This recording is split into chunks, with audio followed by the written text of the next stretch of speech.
guna untuk melaksanakan tugas ini Allah memberikan manusia dengan 3 unsur. Ya, sekali lagi, guna untuk menunaikan tugas yang sangat agung dan mulia sebagai khalifah ini, Allah memberikan 3 unsur kepada manusia. Apa itu? Yang pertama, ruh. Yang kedua, jasad. Yang ketiga, akal. Kalau selain manusia, akal ada, tetapi kapasitasnya sangat minim. Kalau manusia, insya Allah akalnya sangat tinggi. Tiga-tiganya ini apa fungsi dari ketiga-tiganya? Mari kita perhatikan. Dialah Allah menjadikan jasad manusia untuk melayani ruh. Ingat, jasad Allah ciptakan untuk melayani ruh dan menjadikan dalam keadaan baik untuk melayani ruh tersebut selama manusia hidup di muka bumi. Maka Allah ciptakan 2 hal. Sekali lagi, Allah menjadikan ruh ya untuk dilayani oleh siapa? Jasad. Jadi fungsinya jasad fisik kita ini sejatinya untuk melayani ruh. Dan ruh itu punya kekuatan. Allah berikan 2 kekuatan. Apa kekuatan itu? Yang pertama, syahwat. Apa sejatinya tugas syahwat itu? Tugasnya adalah mendatangkan setiap apa yang berguna bagi jasad dan memberikan makanan padanya. Masya Allah. Nanti anak akan terangkan jasad dan ruh ketika di dunia, ketika di alam kubur, dan ketika di akhirat. Nanti insya Allah akan terdatangkan setelah ini. Jadi sekali lagi, untuk memenuhi agar jasad tadi bisa melayani ruh, maka Allah memberikan 2. Apa tadi? Yang pertama, syahwat. Jadi sebetulnya syahwat ini salah atau tidak? Tidak sejatinya. Tapi kalau sudah kelewatan melampaui batas, baru itu. Yang kedua, Allah berikan kekuatan amarah. Masya Allah. Tugasnya amarah ini apa? Menolak setiap apa yang membahayakan jasad dan menghancurkannya. Jadi kalau begitu marah positif enggak? Positif sekali itu. Cuman karena salah dalam melihat tanpa mempertimbangkan 2 pertimbangan agung yang dimiliki. Apa tadi? Iya, syariat dan akal sehat itu. Ini yang nggak digunakan, nggak difungsikan kedua dewan ini, sehingga nafsunya menjadi liar, amarahnya menjadi liar. Ini yang seharusnya kita mulai sadari dengan sebenar-benarnya. Masya Allah, bukan?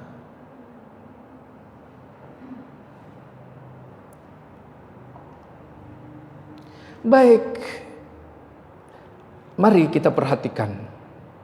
Kalau begitu, sejatinya fisik dengan ruh ini posisinya gimana sih? Itu. Padahal fungsinya jasad tadi apa? Untuk melayani ruh. Sehingga jasad diberikan 2 kekuatan. Apa tadi? Syahwat dan amarah. Baik, sekarang posisi jasad dengan ruh ketika di dunia, ketika di alam barzah, dan ketika di akhirat. Pertama, di dunia. Kalau di dunia ini, jasad yang dominan, ruh mengikuti jasad. Jadi ketika kita di dunia, anggaplah ini adalah jasad, ini ruh. Jadi jasadnya di atas, ruhnya di bawah. Artinya ketika kita di dunia ini, padahal fungsinya tadi jasad melayani ruh, tapi kenyataannya adalah yang dominan adalah jasad. Maka seseorang ketika di dunia, sehari jasad gak dikasih makan gimana? Bisa kiamat dunia, kecuali tanpa puasa ya. Tetapi kenapa setahun ruh ini nggak dikasih makanan, kok tenang-tenang aja? Nah ini yang harus diperhatikan. Kalau fisiknya yang sakit baru panas saja gimana? Sudah luar biasa. Tapi kenapa kalau ruhnya yang sakit kok nggak dirasakan? Karena masih di dunia yang dominan apa tadi? Fisik. Sedangkan ruh mengikuti. Kemudian kalau di akhirat dibalik. Di alam kubur itu dibalik. Ruh yang dominan, fisik mengikuti. Maka di alam barzah itu fisiknya rusak, tapi tetap kita diwajibkan memberi makanan kepada orang-orang yang telah meninggal. Apa? Doa. Kita doakan orang-orang yang telah meninggal itu. Karena masih perlu makanan rohani, tapi bukan makanan jasmani. Makanan jasmaninya di dunia yang dominan. Itu. Kemudian nanti di akhirat jalannya bareng gini. Enggak ada yang paling dominan. Jasad dan ruh semuanya setara. Ini nanti di akhirat. Wallahu a'lam. Jadi kita ada 2 poin. Fungsi jasad atas ruh dan kedudukan jasad atas ruh. Ya, biar semuanya jelas. Maaf ini agak panjang sejatinya. Tapi Ana singkat sesingkat-singkatnya mengingat waktu yang sangat terbatas. Kemudian kandungan hadis yang ke berapa?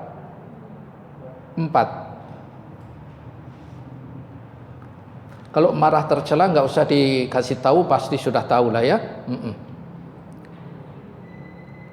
Kemudian kandungan hadis yang keempat yang sangat perlu untuk kita ketahui, marah merupakan sifat manusiawi yang bisa dapat diredam dengan mengendalikan diri.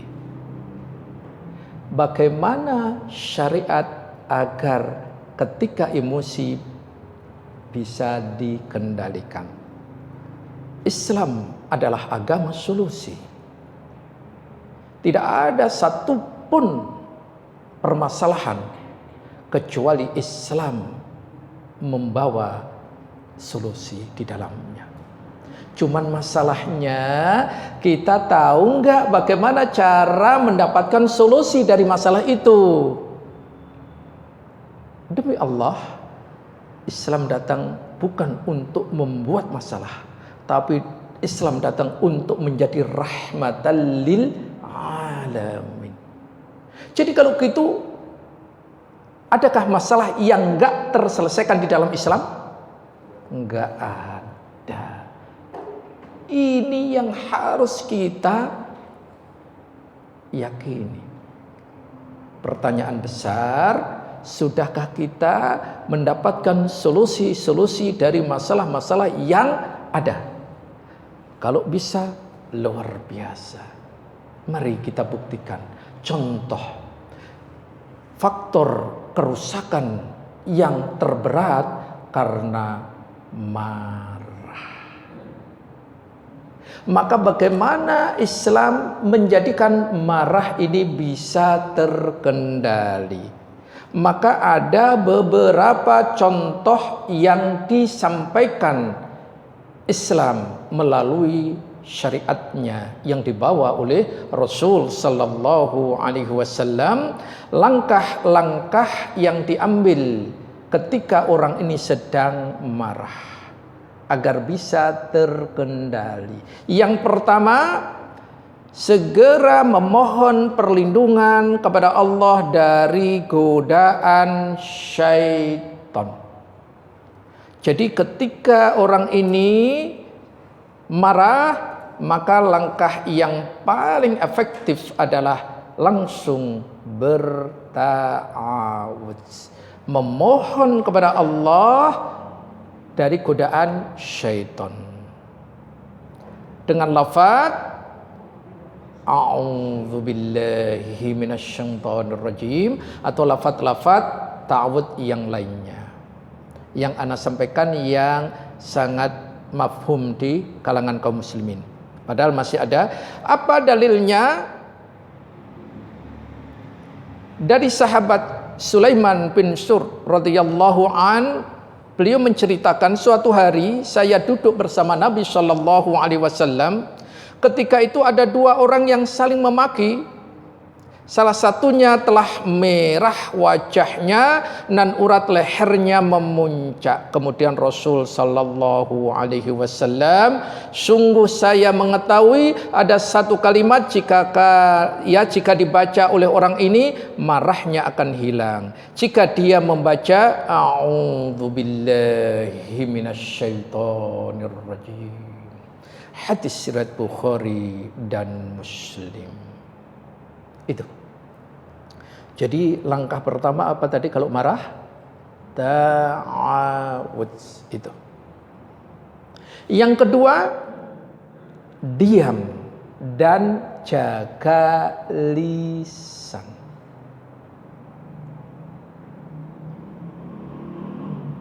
Karena ketika kita berbicara sudah sulit dikendalikan. Maka diam dan jaga lisan ketika marah. Dari Ibnu Abbas, semoga Allah meridhoinya, Rasul sallallahu alaihi wasallam bersabda, jika kalian marah, diamlah. Hadis riwayat Imam Ahmad. Kemudian setelah itu apa? Sungguh ada seorang hamba mengucapkan satu kalimat yang dia tidak terlalu memikirkan dampaknya, namun menggelincirkan ke neraka yang di dalamnya sejauh timur dan barat. Apa itu? Ketika ia tidak diam dan tidak menjaga lisannya. Itu.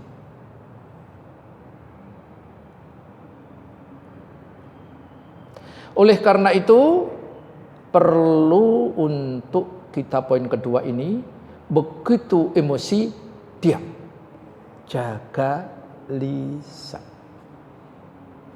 Yang ketiga, mengambil posisi yang paling rendah.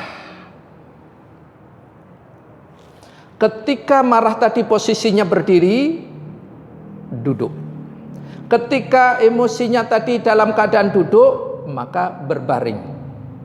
Kalau sudah berbaring masih marah, gigitlah apa yang ada di situ. Enggak ya, kalau ini dari saya. Disampaikan oleh Rasul sallallahu alaihi wasallam agar marah ini redam dengan mengambil posisi yang lebih rendah dan lebih rendah. Dari sahabat Abu Dzar Al-Ghifari radhiyallahu an, Rasul dalam sabdanya, apabila kalian marah dan dia dalam keadaan berdiri, hendaklah dia duduk. Karena dengan itu marahnya bisa hilang. Jika belum hilang, hendaklah ia mengambil posisi tidur. Hadis riwayat Imam Ahmad, Abu Dawud dan perawinya dinilai sahih oleh Syekh Al-Arnaud rahimahumullah. Jadi yang ketiga, posisi dirubah. Berdiri, duduk. Kalau sudah duduk, berbaring. Yang keempat, ketika marah, ingatlah hadis di bawah ini. Apa hadisnya? Dari Mu'adz bin Jabal, ya, dari Mu'adz bin Anas Al-Juhani radhiyallahu an, beliau sallallahu alaihi wasallam bersabda, Siapa yang berusaha menahan amarahnya padahal dia mampu meluapkannya, maka dia akan Allah panggil di hadapan seluruh makhluk pada hari kiamat sampai Allah menyuruh untuk memilih bidadari yang dia kehendaki. Yang hadisnya di atas tadi. Masya Allah. Jadi ingat, aku mau dapat bidadari. Jadi akan reda. Terus kalau perempuan dapat apa dong? Dari tadi kok nggak protes-protes? Ingat, kesenangan manusia itu berbeda-beda. Kalau laki-laki senangnya apa? Puncaknya kesenangan apa? Wanita. Itu sudah sunnatullah. Kalau perempuan senangnya apa? Laki-laki? Iya. Perempuan sunnatullahnya bukan senang dengan laki-laki, bukan.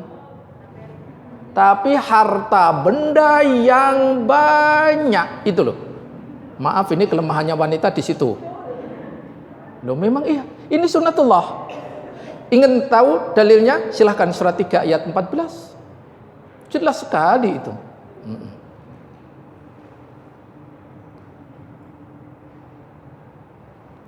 Dijadikan terasa indah dalam pandangan manusia cinta terhadap apa yang diinginkan berupa perempuan-perempuan, anak-anak, harta benda yang bertumpuk dalam bentuk emas dan perak, kuda pilihan, hewan ternak, dan sawah ladang.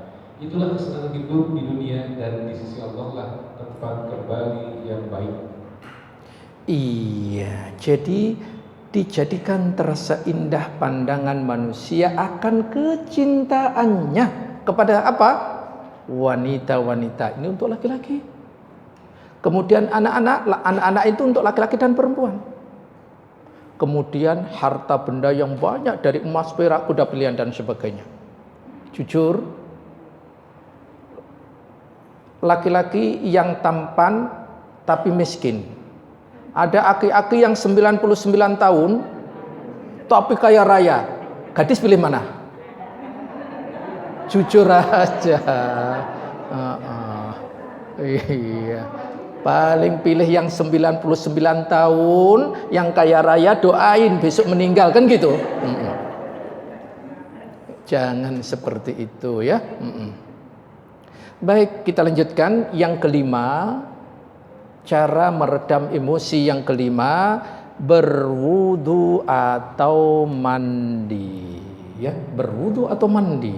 Kenapa? Karena syaitan itu dibuat dari api, sedangkan api padamnya dengan air. Rasulullah sallallahu alaihi wasallam bersabda dari sahabat Urwah bin Sa'id radhiyallahu anhu, sesungguhnya marah itu dari syaitan, dan syaitan diciptakan dari api, dan api bisa dipadamkan dengan air. Apabila kalian marah, hendaklah ia berwudu. Hadis riwayat Imam Ahmad dan Abu Dawud. Wallahu a'lam.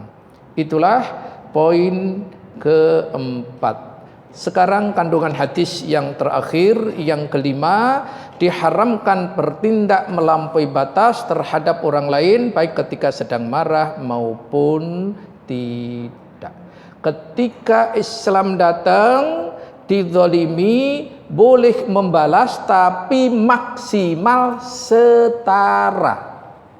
Tapi kalau memaafkan itu lebih utama.